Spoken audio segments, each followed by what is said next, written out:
treatment of Nazanin by the Islamic Republic of Iran has been horrendous. Her ordeal was exacerbated when Iran made clear they would not allow her to leave Tehran airport unless Nazanin signed a document. A UK official was present to help facilitate both Nazanin and Anousheh Azori's departure and passed on the message from the IRGC that she needed to sign a confession. Given the situation Iran put Nazanin in at the airport, she took the decision to sign the document. No UK official forced Nazanin to do so. Iran has a practice of insisting that detainees sign documents before they are released. Nothing about the cruel treatment by Iran of detainees can be described as acceptable, including at the point of release. We will continue to raise human rights concerns with the Islamic Republic of Iran, including over its detention of foreign nationals. The government of Iran must end its practice of unfairly detaining British and other foreign nationals, and we will continue to work with like-minded international partners to achieve this end. Thank you, Mr. Speaker, very much for granting this question. And every time I ask the question, I hope it's behind me. And when we celebrated Nazanin's return in the chamber, I thought I was on my final urgent question. But this is my 9th urgent question on Nazanin Zaghari-Ratcliffe after the shocking revelation that she was forced to sign a confession under duress before she boarded the plane back to the UK from Iran. For days in the run-up to her release, the Iranian Revolutionary Guard had tried to make Nazanin write out and sign a document listing the crimes she was wrongly accused of, admitting guilt for them, requesting clemency and promising not to sue or criticise the Iranian government. At Tehran airport on 16 March, on the day she was eventually allowed to fly back to the UK, she was asked again to do this by Iran, but instead she tore up the piece of paper.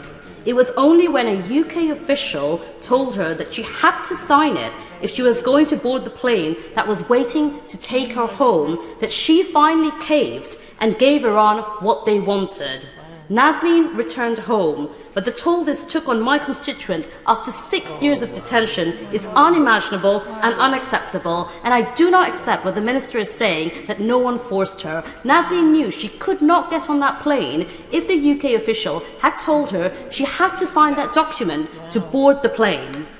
The human rights organisation Redress has this week written to the Foreign Secretary setting out the view that the forced confession was, and I quote, part and parcel of the pattern of torture Mrs. Zaghari-Ratcliffe has suffered since she was first detained in 2016, as it involves further infliction of severe suffering, and that by telling her to sign the forced confession, it appears that UK officials were complicit in an unlawful act by the Iranian authorities in violation of government policy. I do not have to tell the Minister and anyone else in this House how serious an allegation this is, and one that Redress and Nazanin's family, including her husband, who is in the gallery today, argue is part of a systemic failure to respond to torture British citizens by foreign governments and hold them to account. I would like to ask the Minister the following questions. What was the reason that my constituent was required to sign a forced confession? Did the Foreign Secretary or the Prime Minister personally authorise UK officials to advise Nazanin to sign the forced confession, or was that decision taken by officials without their knowledge? What is the legal status of the forced confession and Nazanin's 2 convictions in Iran in UK law, and how can they be annulled?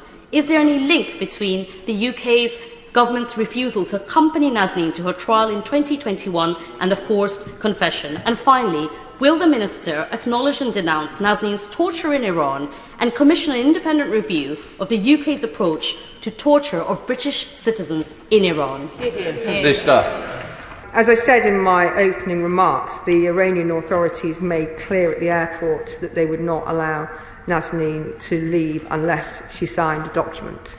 I also said that the UK official present passed on the message to Nazanin, and given the situation Iran put her in, she agreed to sign it. The UK official did not force Nazanin to do so.